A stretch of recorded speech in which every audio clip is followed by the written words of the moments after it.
বাংলাদেশিদের ভিসা প্রত্যাখ্যান করতে পৃথিবীর প্রায় সব দেশ।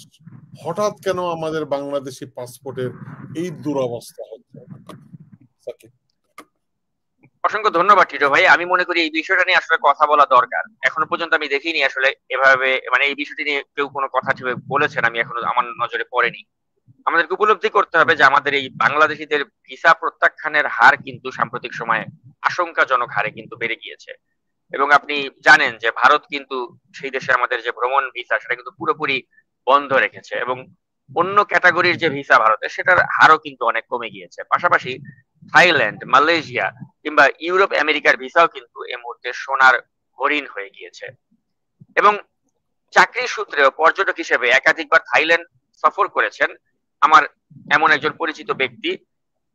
তার পাসপোর্টে রয়েছে ইউরোপ এবং আমেরিকা সহ একাধিক দেশের ভিসা, এবং এবছর এপ্রিল মাসে আবেদনের পর তার ভিসা প্রত্যাখ্যান করেছে ঢাকার থাই দূতাবাস। তো এটা কিন্তু একটা আনপ্রেসিডেন্টেড ঘটনা। আরেকটা এক্সাম্পল আমি আপনাকে দিই। চীন থেকে পণ্য আমদানি করা আমার এক পরিচিত ব্যবসায়ী, তিনি নিয়মিত চীন সফর করে থাকেন এবং গত 3 বছরে অন্তত 6 বার তিনি চীনে গিয়েছেন। কিন্তু এবার জুন মাসে তার কিন্তু চীনের ভিসা আবেদন প্রত্যাখ্যান হয়েছে।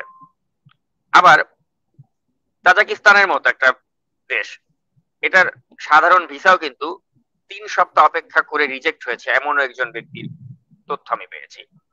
আর যুক্তরাষ্ট্র, যুক্তরাজ্য, অস্ট্রেলিয়ার ভিসা এগুলো যাদের রয়েছে তারাও নাকি আজকাল তাজিকিস্তানের মতো দেশের ভিসা পাচ্ছেন না।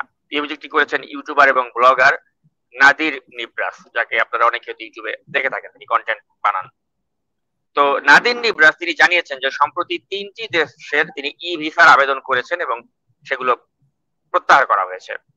এবং 4 জুলাই তিনি এক ফেসবুক পোস্টে লিখেছেন যে তাজিকিস্তানের মতো সাধারণ ভিসাও কিন্তু অপেক্ষা করার পরে তার রিজেক্টেড হয়েছে, যেখানে তার পাসপোর্টে কিন্তু যুক্তরাষ্ট্র, যুক্তরাজ্য এবং অস্ট্রেলিয়ার ভিসা রয়েছে। তা সত্ত্বেও কিন্তু এরকম একটি রিজেকশন তাকে পেতে হয়েছে। তো মূল বিষয়টা হচ্ছে টিটো ভাই যে আসলে বাংলাদেশি পাসপোর্ট থাকলে মানে অনেক দেশের মানে ভিসা যতটা সহজ মনে হয় বাস্তবে কিন্তু ততটা না। এবং মালদোভা ও বাহরাইনের ই ভিসার ক্ষেত্রেও কিন্তু অনেকে অভিযোগ করছেন যে বাংলাদেশের পাসপোর্টে এগুলো এখন পাওয়া যাচ্ছে না। ভিসা আজকালকার মালদোভা বা বাহরাইনের ভিসার ক্ষেত্রেও সমস্যা হচ্ছে। এবং আরেকটা বিষয় হচ্ছে যে আপনি দেখবেন যে সামাজিক যোগাযোগ মাধ্যমে যেসব বিভিন্ন ভ্রমণ রিলেটেড যে গ্রুপগুলো রয়েছে, এখানে যারা মানে ওই পেজগুলোতে যারা সাবস্ক্রাইব করেছেন বা লাইক দিয়েছেন তারাও কিন্তু অভিযোগ করছেন যে প্রয়োজনীয় ভিসা ফি জমা দেওয়ার পরেও, কাগজপত্র জমা দেওয়ার পরেও কিন্তু বিভিন্ন দেশের ভিসা আবেদন কিন্তু প্রত্যাখ্যাত হচ্ছে। এবং আপনি জানেন যে সংযুক্ত আরব আমিরাত বা দুবাইতে কিন্তু যাওয়ার একটা স্বপ্ন আমাদের অনেক বাংলাদেশিদের, সেটা ভ্রমণের ক্ষেত্রে হোক বা চাকরির ক্ষেত্রে হোক, সেই দুবাইয়ের ভিসা কিন্তু এখন পুরোপুরি বন্ধ করে দেওয়া হয়েছে, সংযুক্ত আরব আমিরাতের যে ভিসা। তো এটা একটা মানে খুবই একটা মানে আমাদেরকে মানে আতঙ্কিত করছে বিষয়গুলো। ইভেন আপনার সৌদি আরবের মতো একটি দেশ, সেখানেও কিন্তু আপনার ওমরা করতে এখন যারা যেতে চাচ্ছেন তাদেরকেও কিন্তু ভিসার ক্ষেত্রে অনেক জটিলতার মুখোমুখি হতে হচ্ছে। তো এখন এই বিষয়টিতে আবার আপনার ট্যুরিজম বিষয়ক যে একটা ম্যাগাজিন রয়েছে দ্য মনিটর, এটা সম্পাদক কাজী ওয়াহিদুদ্দিন আলম তিনি বলেছেন যে আগে যেসব দেশের ভিসা পাওয়া তুলনামূলক সহজ ছিল এখন সেগুলো নাকি কঠিন হয়ে গিয়েছে। থাইল্যান্ড, ভিয়েতনাম, সিঙ্গাপুর সবখানেই নাকি রিজেকশনটা বেড়েছে। এবং এর পেছনে বাংলাদেশ থেকে বেড়ে চলা অবৈধ অভিবাসনের হার যেমন দায়ী, যে অবৈধভাবে আপনি অভিবাসন করছেন, আপনি ফেক কাগজপত্র দিচ্ছেন, এটা যেমন দায়ী, পাশাপাশি তিনি আরেকটা বিষয় বলেছেন, সেটা হচ্ছে যে রাজনৈতিক অস্থিরতা এটা সবচেয়ে বড় ভূমিকা রাখছে।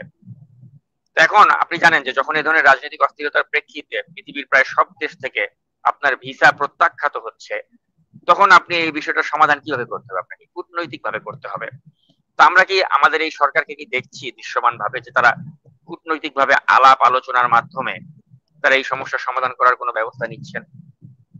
এবং ভিসা প্রসেসিং যারা করছেন, এ ধরনের কয়েকটা ফার্মের সাথে আমি কথা বলেছি এবং তারাও তাদের অভিজ্ঞতার আলোকে বলছেন যে সাম্প্রতিক সময়ে বাংলাদেশিদের ভিসা রিজেকশনের হারটা কিন্তু উল্লেখযোগ্য হারে বেড়ে গিয়েছে, যেটা অন্য কোনো সময়ের চেয়ে কিন্তু যে কোনো সময়ের চেয়ে কিন্তু বেশি। এবং তারা অনেকেই নাম প্রকাশে অনিচ্ছুক, তারা আমাকে বলেছেন যে প্রধান কারণটাই কিন্তু হচ্ছে যে বর্তমানে দেশে যে রাজনৈতিক অস্থিরতা রয়েছে। এবং আমি তাদেরকে এটাও জিজ্ঞেস করেছি এরকম অস্থিরতা এর আগে কবে দেখা গিয়েছে। তো তারা বলেছেন যে 2014 সালের হাসিনা যে একটা আপনি জানেন বিনা ভোটে নির্বাচন করেছিল, সেই বিনা ভোটে নির্বাচনের কে কেন্দ্র করে একটা সে সময় কিন্তু একটা রাজনৈতিক সংকট দেখা দিয়েছিল। ওই সময়ে যে ধরনের অবস্থা হয়েছিল যে মানুষের ভিসা রিজেকশন হতো 2014 সালের ওই বিনা ভোটে নির্বাচনের সময়, সেই পরিস্থিতি কিন্তু এখন কাম ব্যাক করেছে। অর্থাৎ 2014 সালের হাসিনার যে একটা অবৈধ নির্বাচন ছিল, সেই নির্বাচনের সময় যেভাবে মানুষদের ভিসা রিজেকশন হচ্ছিল রাজনৈতিক অস্থিরতার কারণে, সেই দৃশ্যপটটা এখন ফিরে এসেছে। তো এখন মূল বিষয়টা হচ্ছে কি টিটো ভাই, যে এই ভিসাগুলো যে রিজেকশন হচ্ছে, এটা কূটনৈতিকভাবে কিন্তু সমাধান করতে সরকার কোনো পদক্ষেপ নিচ্ছে না। এবং সরকার যেহেতু কোনো একটা নির্বাচনের টাইম লাইন দিচ্ছে না, তারা বলছে না যে কবে তারা একটা গণতান্ত্রিকভাবে নির্বাচিত সরকারের কাছে ক্ষমতা হস্তান্তর করবে, তো বাইরের দেশগুলো তারা কিন্তু আতঙ্কিত। তারা জানতে পারছে না যে বাংলাদেশটা আসলে নেক্সট কোথায় যাচ্ছে, বাংলাদেশের ভবিষ্যৎ কি, একটা অনিশ্চিত ভবিষ্যৎ, অনিশ্চিত গন্তব্য। তাই তারা অনেকেই ধারণা করছে বা আশঙ্কা করছে যে বাংলাদেশের কাউকে যদি আমি ভিসা দেই, দেশের যেহেতু একটা অস্থিরতা রয়েছে, একটা সংকট রয়েছে, ভবিষ্যৎ কোথায় কেউ জানে না, তো হয়তো তারা আমার দেশে এসে আর ফেরত যাবে না। যখন একটা দেশের সরকার বুঝতে পারে যে এই দেশের অবস্থা এতটাই নাজুক যে এর নাগরিক আমার দেশে আসতে আর ফেরত যাবে না, তখন ওই দেশ কিন্তু আপনাকে ভিসা দিবে না। সেটাই কিন্তু এখন হচ্ছে। এবং আরেকটা মজার কথা টিটো ভাই আপনাকে আমি বলি, এই যে আমাদের যে জুলাই আন্দোলনের অন্যতম যোদ্ধা মীর মুগ্ধ, তো এই মুগ্ধের যে ভাই স্নিগ্ধ, সে কিন্তু স্ত্রী সহ মার্কিন যুক্তরাষ্ট্রের ভিসার জন্য আবেদন করেছিল এবং তারও ভিসার আবেদন কিন্তু প্রত্যাখ্যান করা হয়েছে।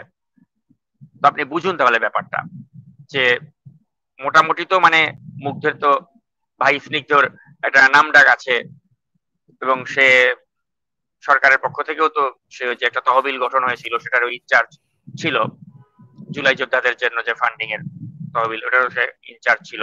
তো মোটামুটি সে তো একটা নোন ফিগার। তো তার মতো নোন ফিগারও যখন আজকাল মার্কিন যুক্তরাষ্ট্রের, আপনি বোধহয় মুগ্ধর কথা বলছেন। মুগ্ধর ভাই স্নিগ্ধ। স্নিগ্ধ, আচ্ছা। তো স্নিগ্ধ ভিসার জন্য আবেদন করেছিল স্ত্রী সহ মার্কিন যুক্তরাষ্ট্রের, সেটা তার রিজেক্ট করা হয়েছে।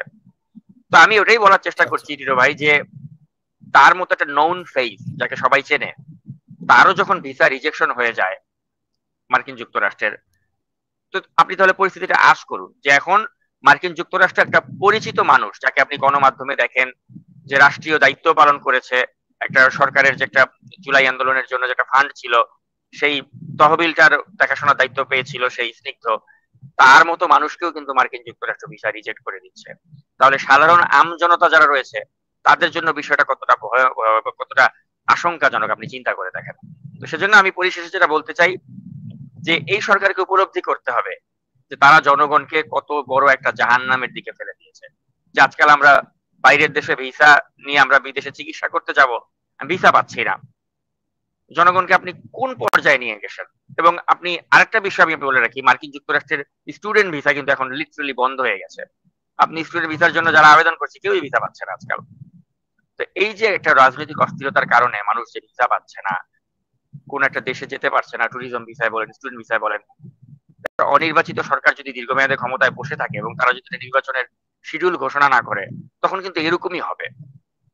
আমার কথা হচ্ছে, আপনি জনগণকে এভাবে কষ্টে ফেলে রেখে জাস্ট এনসিপির কয়েকটা বাটপারকে চাঁদাবাজির সুযোগ দেওয়ার জন্য ক্ষমতাটাকে আঁকড়ে ধরে রাখবেন, এই অধিকার আপনাকে কেউ দেয় নাই।